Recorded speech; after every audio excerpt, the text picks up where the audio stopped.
নমস্কার বন্ধুরা, অমর গল্পগাথায় আপনাদের সকলকে স্বাগত জানাই।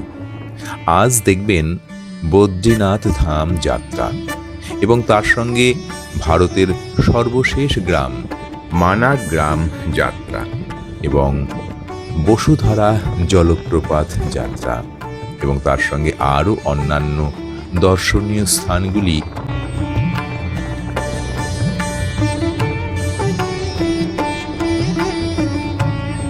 এই সমস্ত কিছু ইনফরমেশনগুলি এই ভিডিও থেকেই পেয়ে যাবেন। চলুন দেরি না করে তাহলে ভিডিওটি দেখা যাক।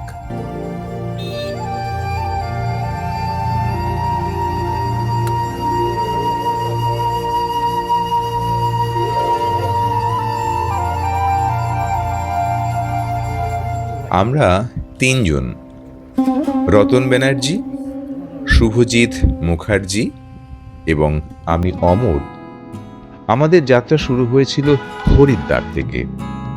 মধ্য মহেশ্বর হয়ে এখন আমরা যাব বদ্রীনাথ ধামের উদ্দেশ্যে। আগের ভিডিওটি না দেখলে লিংক দেয়া থাকলো, দেখে নিতে পারেন।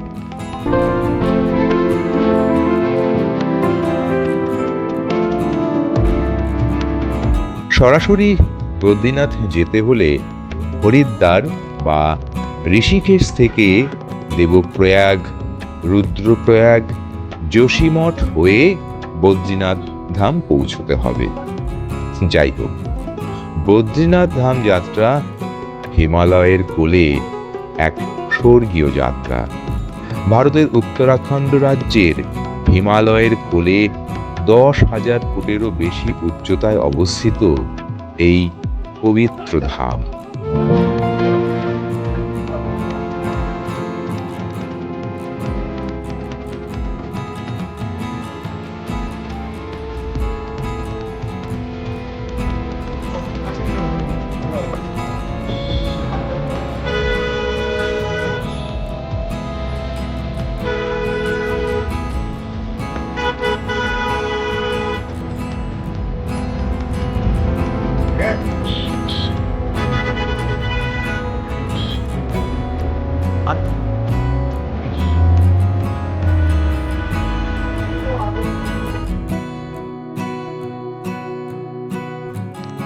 আমাদের পৌঁছতে রাত হয়ে যায়, তাই তাড়াতাড়ি করে একটি হোটেলে উঠে খাবার দাবার খেয়ে আমরা ঘুমিয়ে পড়ি।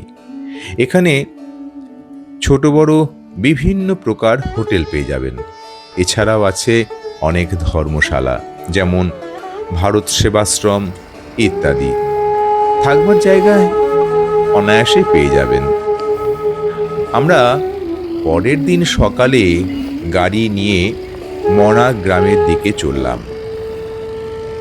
সেখান থেকে আমরা যাব বসুধারা জলপ্রপাত ট্রেকিং করতে। তাই তাড়াতাড়ি আমরা সবাই মিলে গাড়ি করে রওনা হলাম। বদ্রীনাথ হল ভারতের 4 ধাম তীর্থযাত্রার একটি প্রধান স্থান। এটি অলকানন্দা নদীর তীরে অবস্থিত এবং চারপাশে ঘিরে আছে নার ও নারায়ণ পর্বত।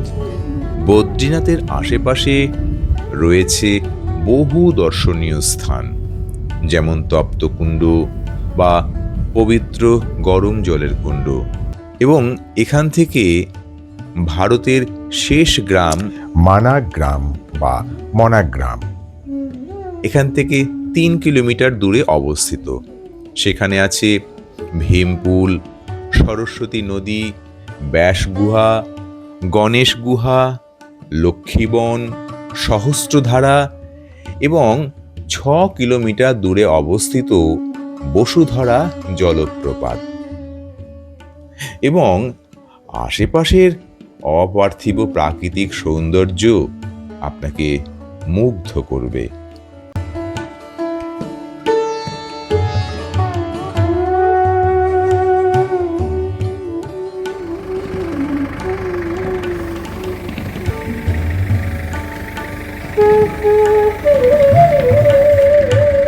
ভারতের লাস্ট ভিলেজ মানাগ্রাম এখান থেকে শুরু। আমরা এখান থেকে হেঁটে বসুধা ফলসের দিকে যাব। এটা হচ্ছে মানা গ্রামের এন্ট্রি পয়েন্ট।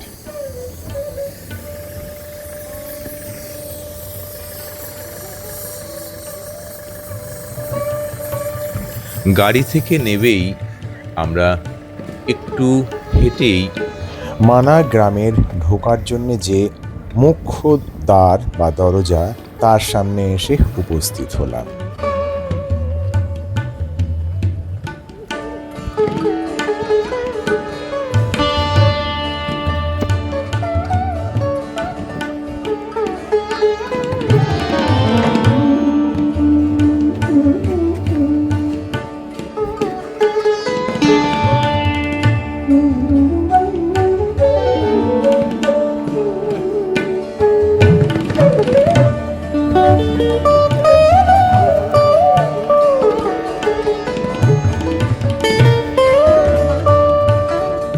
আমরা মানা গ্রামের নির্জন অলিগলি দিয়ে এই সকালবেলাতে চারিপাশ দেখতে দেখতে আমরা আস্তে আস্তে এগিয়ে চললাম সামনের দিকে।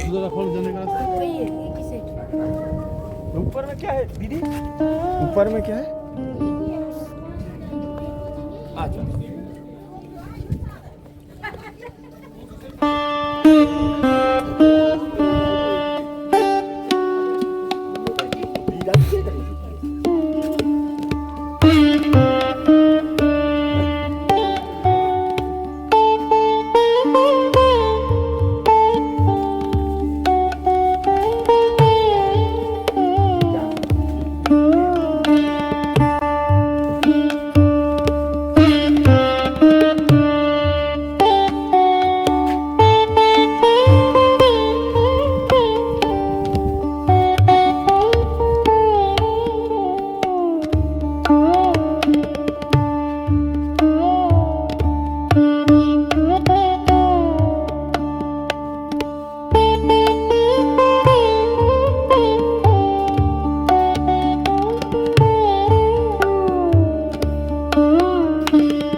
অবশেষে আমরা এসে উপস্থিত হলাম মানা ভিউ পয়েন্ট বা মনা গ্রাম ভিউ পয়েন্টের কাছে।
সেখানে আমরা ব্রেকফাস্ট সেরে নিলাম। ব্রেকফাস্ট সেরে এরপর আমরা যাব ভীমপুলের দিকে। তারপর আমরা ধীরে ধীরে পায়ে হেঁটে চারিপাশ দেখতে দেখতে ভীমপুলের দিকে এগিয়ে চললাম।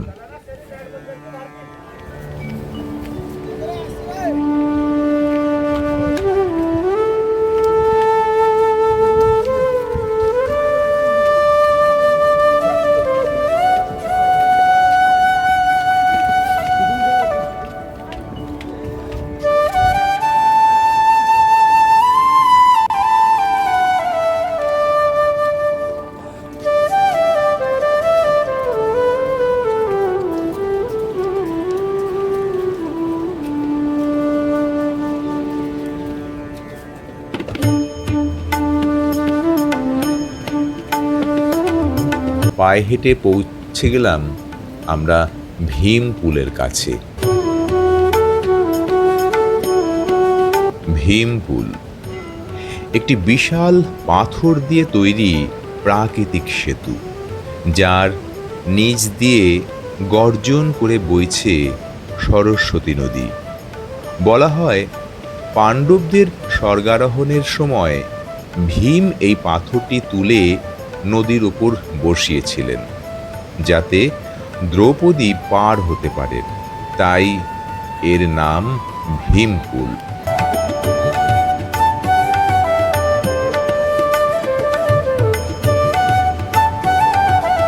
আর এই হচ্ছে সেই সরস্বতী নদী, যা হিন্দু পুরাণে উল্লেখিত, কিন্তু অধিকাংশ স্থানেই অদৃশ্য। একমাত্র এইখানেই সরস্বতী নদীর উৎস দেখা যায় বলে মনে করা হয়। কিছু দূর গিয়ে এটি অলকানন্দা নদীর সঙ্গে মিলিত হয় এবং তারপর অদৃশ্য হয়ে যায়। এই নদীকে জ্ঞান ও বিদ্যার দেবী মা সরস্বতীর প্রতীক হিসেবে দেখা হয়।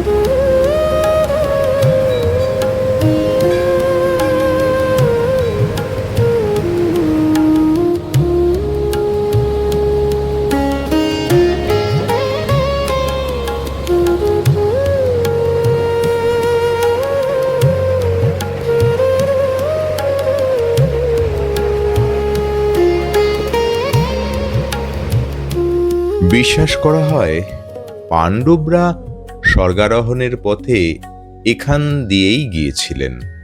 এখান থেকেই শুরু হয় তাদের স্বর্গারোহণ যাত্রা। সেই প্রতীকী হিসেবে এখানে রয়েছে পঞ্চ পাণ্ডবের মূর্তি এবং একটি দ্বার বা দরজা, যাকে স্বর্গদ্বারও বলা হয়ে থাকে।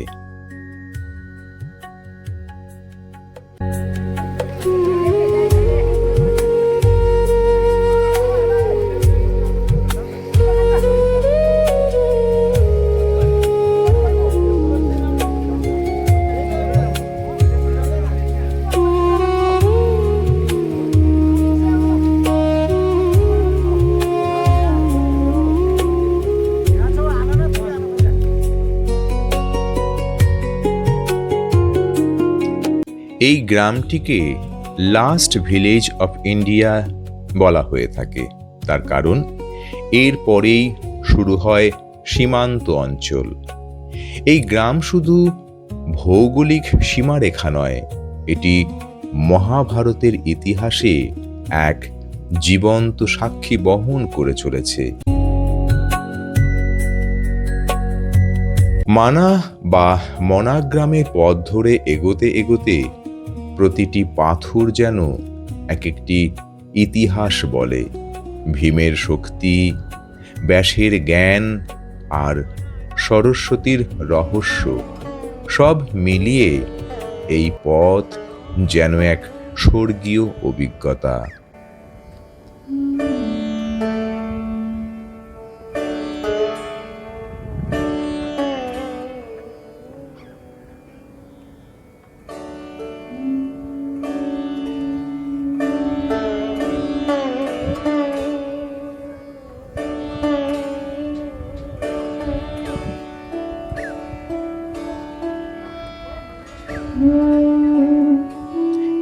এই পথ ধরেই আমরা যাব বসুধরা জলপ্রপাতের দিকে। তাই আমাদের ট্রেকিং এখান থেকেই শুরু করলাম।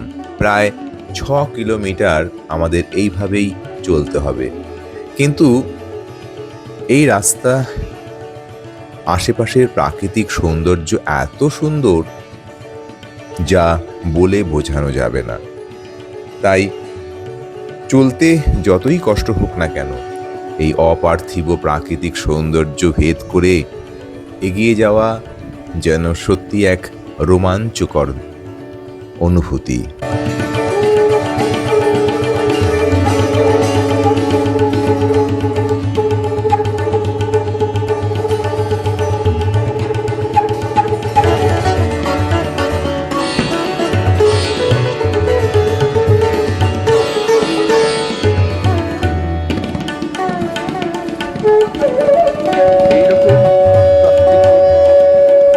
ভাষায় বর্ণনা করা যাবে না, যেন এমন এক পরিবেশের ভেতর দিয়ে চলে এসেছি।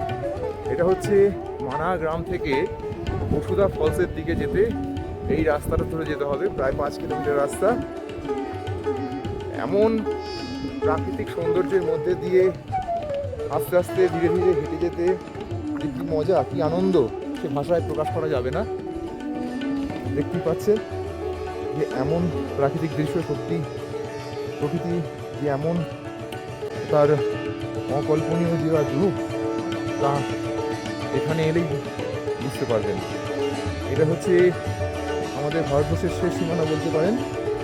এরপর থেকেই বর্ডার রয়েছে, সেই বর্ডারটা হচ্ছে চীনের বর্ডার, অর্থাৎ ভারতের শেষ সীমানা বলা যায়। আমরা এখন চলেছি বসুধা ফলসের দিকে ট্রেক করতে করতে, আর তার মধ্যে এই প্রাকৃতিক দৃশ্য তুলে ধরছি, দেখুন।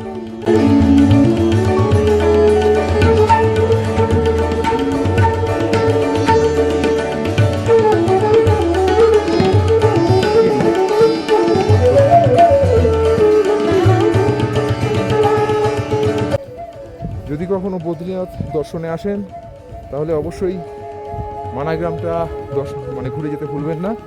আর মানা গ্রামে এলে এই 5 কিলোমিটার হেঁটে এই বসুধরা ফলসে অবশ্যই আসবেন। এখানে খুব সুন্দর একটা ঝর্ণা আছে, সেই ঝর্ণাটি দেখতে পাবেন। এবং এছাড়াও আমাদের পুরাণে যে আছে, মহাভারতে পঞ্চপাণ্ডব যখন স্বর্গে গিয়েছিলেন তখন নাকি এই পথ ধরেই তারা স্বর্গের উদ্দেশ্যে যাত্রা করেছিলেন। তাই আমাদের হিন্দু সনাতনীদের পক্ষে এটা একটা খুবই একটা ঐতিহ্যপূর্ণ জায়গা। তাই সেই সূত্রে আমরাও এই রাস্তা ধরেই চলেছি। আর এই মানা গ্রামের এই বসুধা ফলসে যাওয়ার মুখে যে মূর্তিগুলো আপনারা দেখেছিলেন, পঞ্চপাণ্ডবের মূর্তি রয়েছে, সেখানে রাখা রয়েছে একটা প্রতীকী মূর্তি হিসেবে। চলুন, হাঁটতে একটু কষ্ট হচ্ছে, এই কষ্টকে লাঘব করে দেয় এমন প্রাকৃতিক দৃশ্য, কিছুই না মনে হয়। চলুন আস্তে আস্তে আমরা বসুধরা ফলসের দিকে এগিয়ে যাচ্ছি।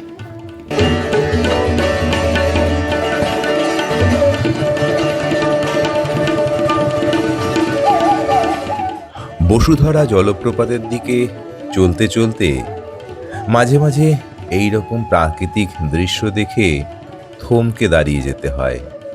তার কারণ চারিপাশে পর্বতশ্রেণী দিয়ে ঘেরা, তার মাথায় শ্বেত শুভ্র বরফ জমেছে। আশেপাশের নীরবতা যেন সত্যি এক অপার্থিব সৌন্দর্য বিরাজ করছে।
পথ চলতে চলতে দূর থেকে দেখা গেল বসুধরা জলপ্রপাতের ক্ষীণ সুতোর মতো জলপ্রপাত যেন পড়ছে। তাই দেখে তার দিকে ধীরে ধীরে আমরা এগিয়ে চললাম।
পাহাড়ের চূড়ায় চূড়ায় সবেমাত্র বরফ জমতে শুরু করেছে।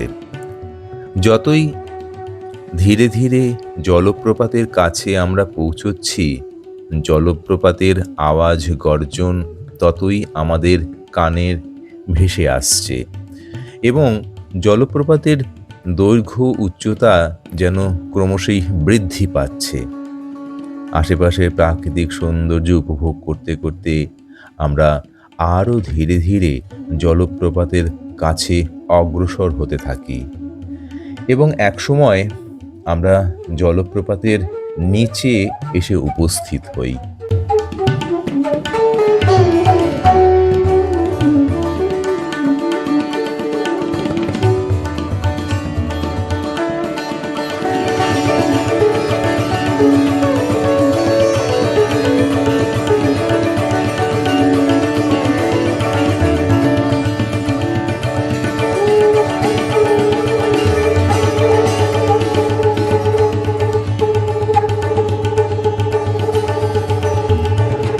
আমরা যখন জলপ্রপাতের নিচে এসে পৌঁছালাম তখন দেখলাম যে প্রায় 100 মিটারেরও বেশি উচ্চতা থেকে জলের ধারা নিচে নেমে আসছে এবং সেই তার যা গর্জন, সত্যি খুবই সুন্দর সেই দৃশ্য।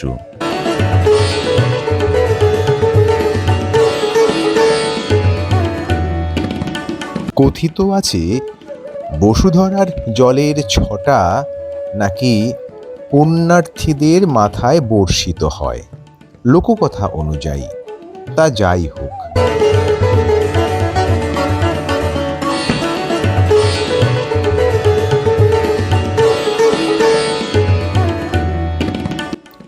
আমরা বেশ কিছুক্ষণ বসুধরার জলপ্রপাতের নিচে বসে সুন্দর মনোরম জলের ধারা বয়ে যাবার দৃশ্য উপভোগ করলাম।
আমরা বেশ কিছুক্ষণ সময় সেখানে অতিবাহিত করলাম। তারপর আমরা আবার ফিরে যাব 6 কিলোমিটার অতিক্রম করে মনা গ্রামের দিকে বা মানা গ্রামের। সেখান থেকে আবার আমরা পৌঁছব বদ্রীনাথ ধামে। আমরা বিকেলের দিকে বদ্রীনাথ মন্দিরে গিয়ে সেখানে আমরা পুজো দেব বলে ঠিক করলাম। তাই দেরি না করে আমরা সেখান থেকে ফিরে গেলাম আবার বদ্রীনাথে।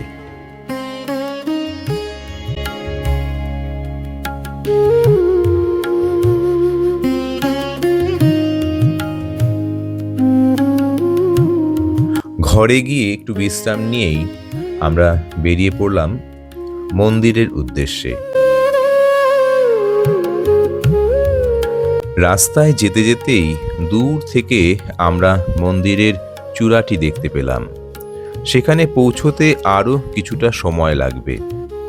সেখানে পৌঁছতে আমাদের একটু দেরি হয়ে গেল, কারণ ধীরে ধীরে সূর্যাস্ত নেমে আসছে। তাই মন্দিরে পুজো দিতে দিতে ততক্ষণে সূর্যের আলো চলে গেছে। কিন্তু রাতের মন্দিরের যে আলোকসজ্জা তা সত্যি খুবই সুন্দর। পুজো দেওয়ার পরে আমরা আশপাশটা ঘুরে খাওয়া দাওয়া করে আবার হোটেলে ফিরে আসি। আজ তাহলে এই পর্যন্তই। নমস্কার, সবাই ভালো থাকবেন।